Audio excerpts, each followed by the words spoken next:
guys, welcome back to my YouTube channel.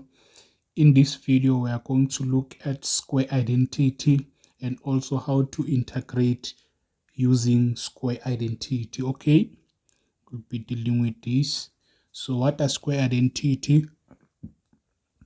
Let's say we know that if we're given from our trigonometry cos squared, let me just use x instead of theta. For now, just use x. It's cos square x plus sin squared x. This will be equals to what? To 1, isn't it? So we know this identity. Now if I try, let me divide by cos squared x throughout, cos squared x throughout. This and this will simply give us what? Cancel, will have 1 plus this will be what is tan. We'll have tan, but tan what? Squared x. This is 1 over that will be what? Sec. Is what will be sec squared x. All right. Again, if we divide by sine. If we continue again, we repeat the same process. Now we divide by what?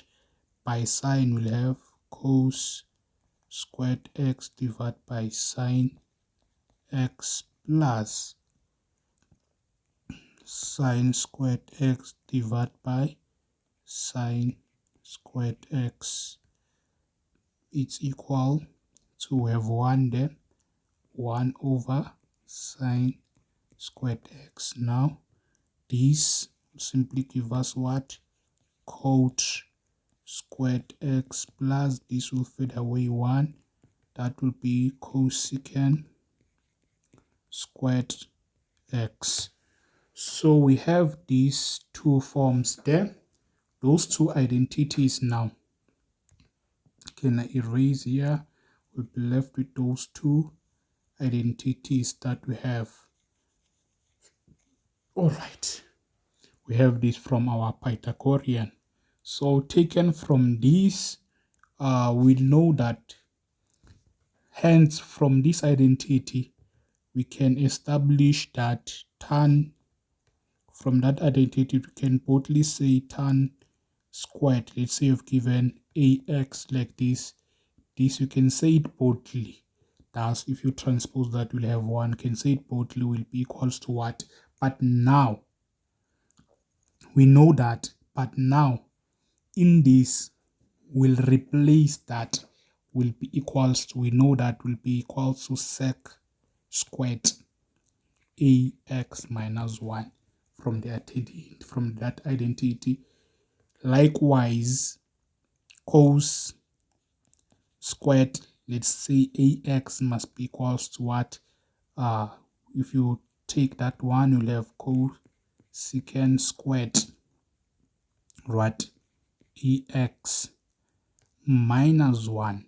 Likewise, we can establish this form. That means when you see now, where you see tan squared, you replace with this. We can boldly say that cos squared will replace with that.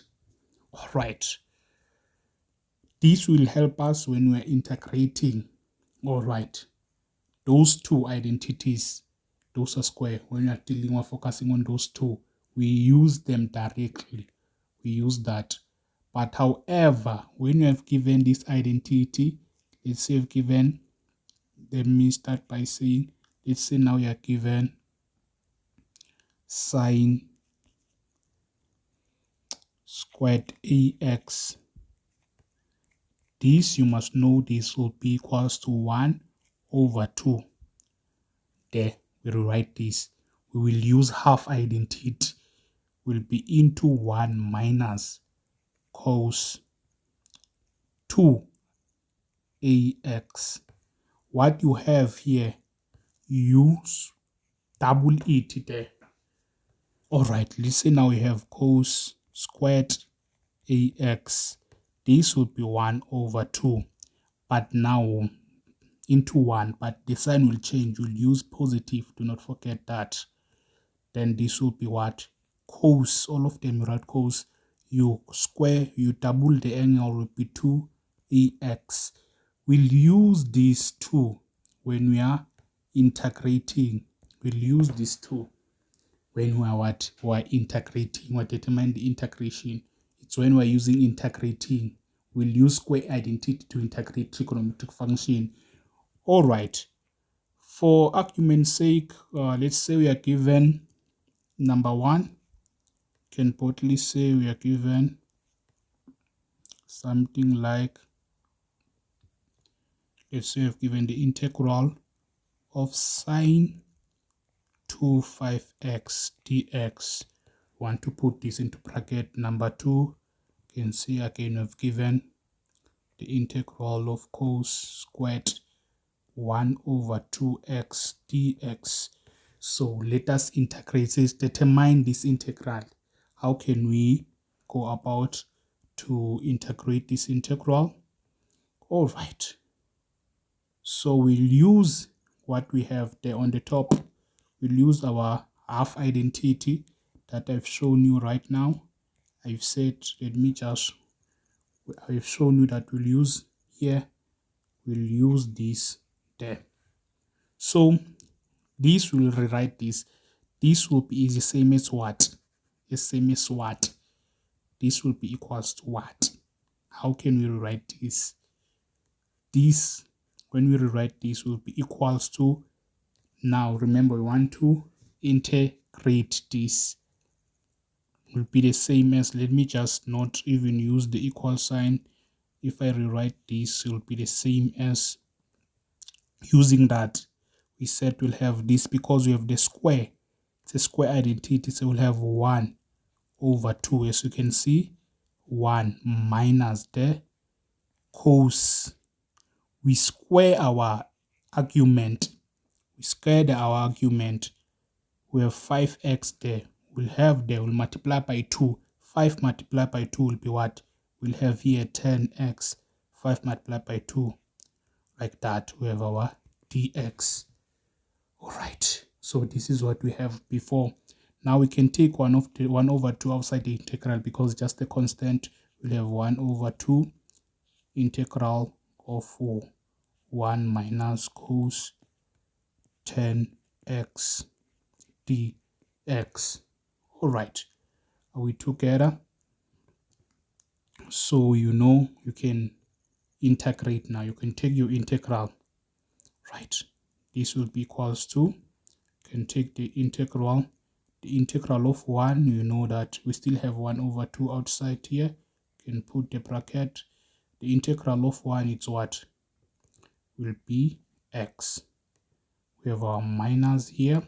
All right. We still have the negative there. Now the integral of this cos 10x, we know that will be what? Will be sin, but do not forget to divide by the argument, the applying chain rule in reverse. In a way, this will be what? 1/10 multiplied by what? The integral of cos, it's sin, we write there 10x, right? This is what we have there, plus constant c, because you've integrated. So this is what you will have actually there. This is what you will have. So this is how we go about determining what the square identity, using our square identity. All right, let's see, now we have again number 2 here. The integral of that, we can rewrite that cos. We know this will be same as what? As 1/2 1. But remember, I've said there, as you can see, now here we'll have what? Positive plus cos. You multiply our argument by 2. If you multiply by 2, 1/2 multiplied by 2 will simply equals what? Will be x. Remember, 1/2 multiplied by 2, this and this will cancel. We'll be left with that x. All right. So here we still have what? Our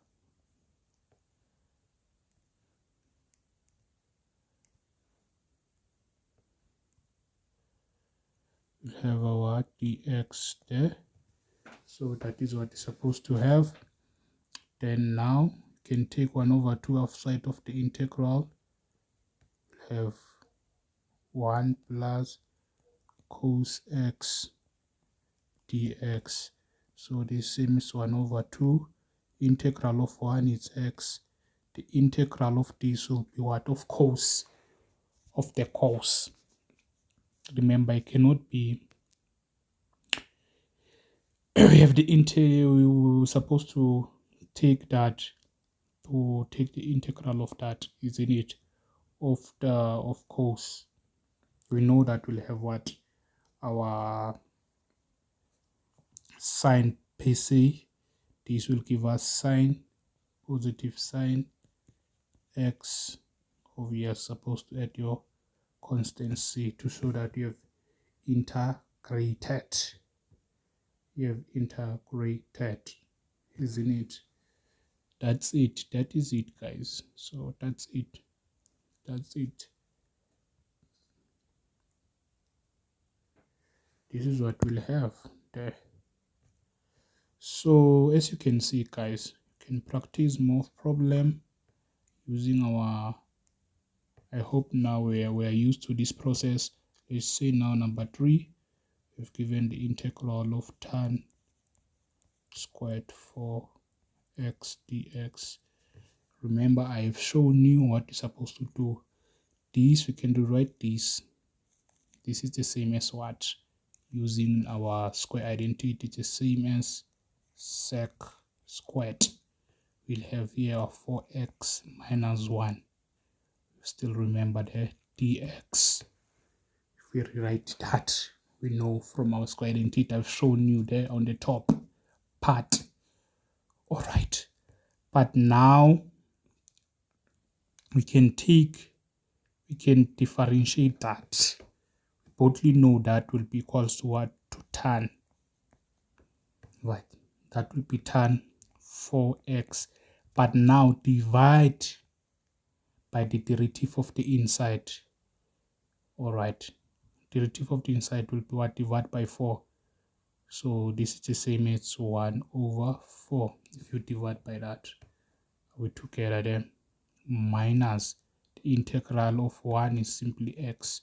This will be plus constant c. Therefore, so you see that integral will give you 1/4 tan x, tan 4x minus x plus c. This is how you go about to determine your square identity integrating. They're using square identity. Using square identity to integrate trigonometric function can be given again the integral of cos squared 3x like this dx. We know this will, it's a square, we have the square there. We can rewrite that. Let me not put equal sign yet. We'll rewrite that. Can rewrite that to be equals to what? This can be cos²x. We have there.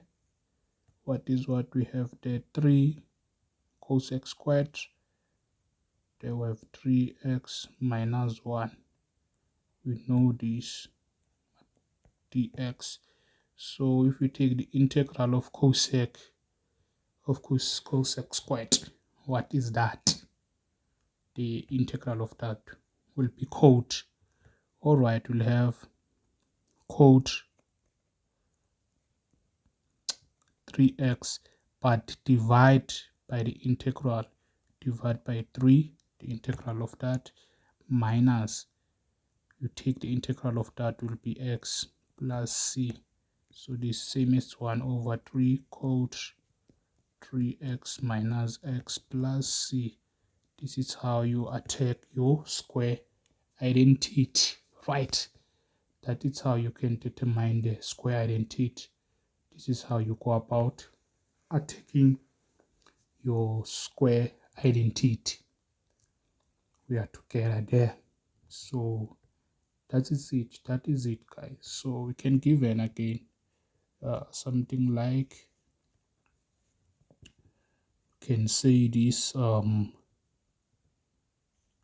say cos squared 10x plus tan squared 3x like this, then say dx.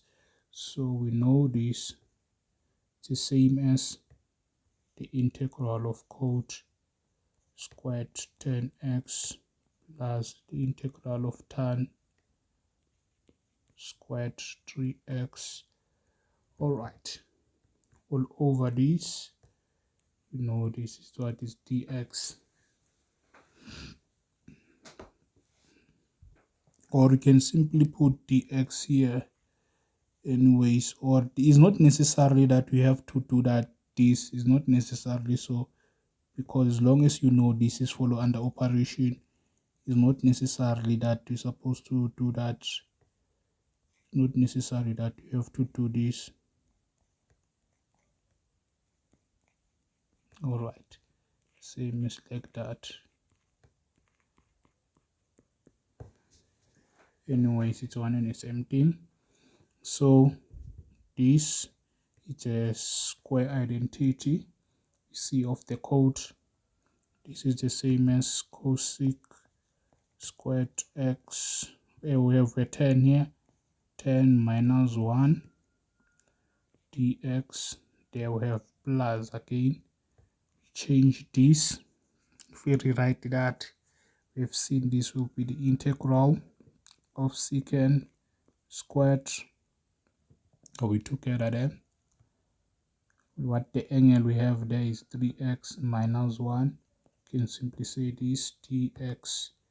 So the integral of this guy we know will be what? Negative cot there.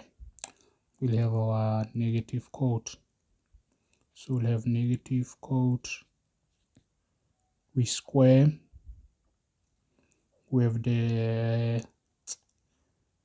negative squared, then negative cot. Then we have the angle there, which is 10. Here is 10x. Then we divide there by the derivative of this will be divided by 10 minus 1 will be same as x. Alright, then we have here plus this guy there will be tan 3x divided by 3 minus x, then this plus constancy, all of this. Here we have a negative. All right, so this is what we're supposed to have. Also here supposed to have a negative either way. Yeah, I forgotten to put the negative. So this is how you go about to determine your square identity. So in the next video we can check, we'll check when you are dealing differentiating, when you have given a different, when you are given different